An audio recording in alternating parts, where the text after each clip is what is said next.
Ngayon po magluluto ako ng pork sinigang sa gabi. Ang ating mga ingredients: pork, 1 kilo.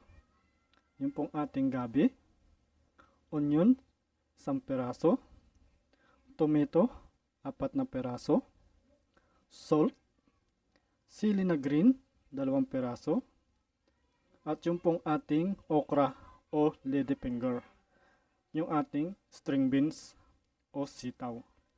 Gagamit din po tayo ng sampalok na powder o tamarind. Magsisimula na po tayo magluto. Ang una po natin gagawin, lalamasin muna natin sa asin yung ating karne para malinis. Pag po kasi nilamas ninyo sa asin ang ating karne, mas madali po siyang matanggal yung mga dumi-dumi. So, ayan po, nalamas na natin. Hugasan na po natin siya sa tap water o sa tubig.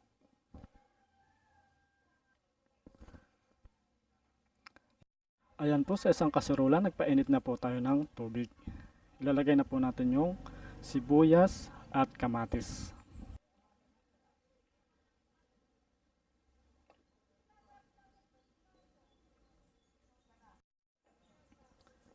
Hintayin lang po natin kumulo at maluto yung ating kamatis. Susunod na natin yung ating pork o karning baboy. Lalagyan na rin natin siya ng asin.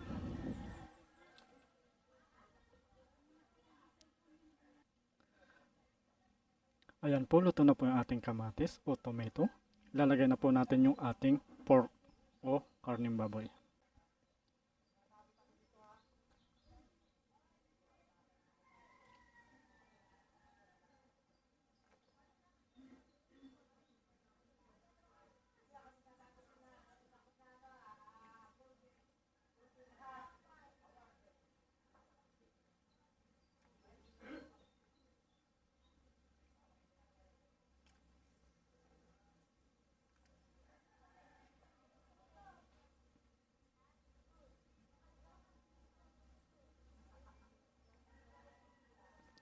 Ayan, nalagay na natin yung ating pork.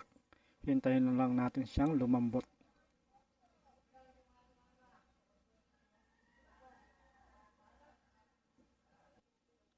Ayan po, kulong-kulo na po siya. Lalagay na rin natin yung ating gabi.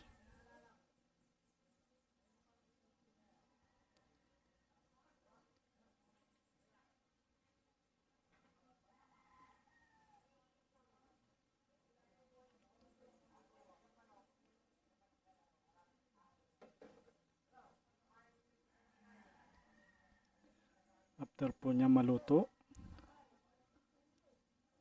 susunod naman natin yung ating mga ibang ingredients. At huli po natin ilalagay yung ating mga gulay o vegetable. So ayan po, malambot na yung ating karne. Ilalagay na po natin yung ating tamarind powder o yung ating pang-asim.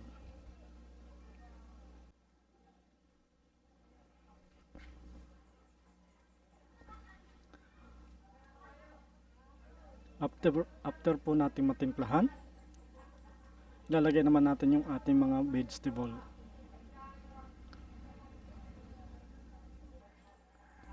Ayan po, okay na rin po yung lasa. Ilalagay natin yung ating gulay.